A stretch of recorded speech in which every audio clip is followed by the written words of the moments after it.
Okay. ನಮಗೆ ಥೈಲ್ಯಾಂಡಲ್ಲಿ song shoot ಆಗಿರೋ ಹಾಡು ರಿಲೀಸ್ ಆಗ್ಬಿಟ್ಟಿದೆಯಲ್ಲ, ಆ ಕ್ರೇಜು ಹೋಗ್ತಾ ಇಲ್ಲ. ಎಷ್ಟು ಅದ್ಭುತವಾಗಿ ಕಾಣ್ತೀರಿ. ಅದ್ರ Thank ಬಗ್ಗೆ you. ನೀವು ನೆನಪು ಮಾಡ್ಕೊಡೋದಾದ್ರೆ ಶೂಟಿಂಗ್ ಹೇಗಾಯ್ತು, ಆ ಸಂದರ್ಭ ಹೇಗಿತ್ತು? ಥೈಲ್ಯಾಂಡಲ್ಲಿ ಶೂಟ್ ಮಾಡಿದ್ದು ನಾವು. ಇಟ್ ವಾಸ್ ಐಲ್ಯಾಂಡಲ್ಲಿ ಶೂಟ್ ಮಾಡಿದ್ದು. It was very well planned and execute ಮಾಡಿರುವಂಥ ಸಾಂಗ್ ಅದು.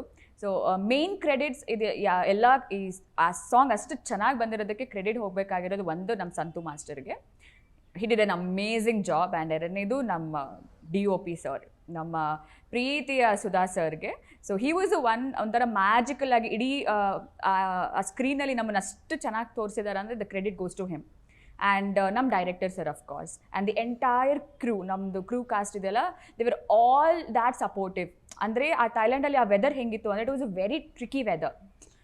ಸಡನ್ನಾಗಿ ಸನ್ಲೈಟ್ ಬರೋದು, ಒಂಥರ ಕ್ಲೌಡಿ ಆಗೋದು, ಎಕ್ಸ್ಟ್ರೀಮ್ ಸನ್ಲೈಟ್ ಇರೋದು, ತುಂಬ ಬಿಸಿ. ಆ್ಯಂಡ್ ಆ ಸ್ಯಾಂಡಲ್ಲಿ ಕಾಲಿಡೋಕೆ ಆಗ್ತಾ ಇರಲಿಲ್ಲ, ನಮ್ಮ ಸ್ಕಿನ್ನೆಲ್ಲ ಪೀಲ್ ಆಗೋದು ಆ ಬಿಸಿ ತಾಗಿ.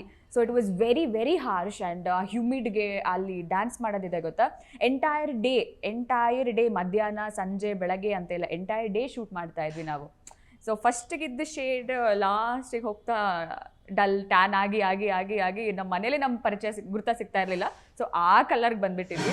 ಇಷ್ಟೆಲ್ಲ ಕಷ್ಟಪಟ್ಟು ಆ ಟೈಮಲ್ಲಿ ಅಂದ್ಕೊಂಡಿರಲಿಲ್ಲ ಚೆನ್ನಾಗಿ ಬರುತ್ತೆ ಅಂತ ಅಂದ್ಕೊಂಡಿದ್ದೆ, ಬಟ್ ಇಷ್ಟೊಂದು ಚೆನ್ನಾಗಿ ಬರುತ್ತೆ ಅಂತ ನಾನು ಅಂದ್ಕೊಂಡಿರಲಿಲ್ಲ. ಎಷ್ಟು ದಿನ ಶೂಟ್ ಮಾಡಿದ್ರಿ ಇಲ್ಲಿ? Almost 4 days. ಓಕೆ, 4 ಡೇಸಲ್ಲಿ ಬರೀ ಸಾಂಗ್ ಮಾತ್ರ ಇತ್ತಾ ಅಥವಾ ಸೀನ್ ಇತ್ತಾ? ಸೀನ್ ಇತ್ತು, ಸರ್ ಸೀನ್ಸ್ ಇತ್ತು, ಸರ್ ಶಾರ್ಟ್ಸ್ ಇತ್ತು, ಬಟ್ ನನಗೆ ಸಾಂಗ್ ಮಾತ್ರ. ದರ್ಶನ್ ಅವ್ರನ್ನ ಏನಂತ ಕರೀತೀರಾ ನೀವು? Darshan sir, hero sir. Darshan Hero sir. sir. Okay. Vijayalakshmi ma'am ಕೂಡ ಬಂದಿದ್ರು. ಹೌದು ಅವ್ರು ಕೂಡ ಬಂದಿದ್ರು. ಬರೀ ಸಾಂಗಿಗೆ ಮಾತ್ರ ಅಲ್ಲ, ಅವ್ರು ಉದಯ್ಪುರ್ ಶೆಡ್ಯೂಲ್ ಇರಬೇಕಾದ್ರೂ ಅಲ್ಲಿಗೂ ಬಂದಿದ್ರು ಅವರು. Very supportive she is for sir. And ಖುಷಿ ಆಯಿತು ಅವ್ರ ಜೊತೆನೂ ಟೈಮ್ ಸ್ಪೆಂಡ್ ಮಾಡಿ. I was very happy that I met Har. Okay.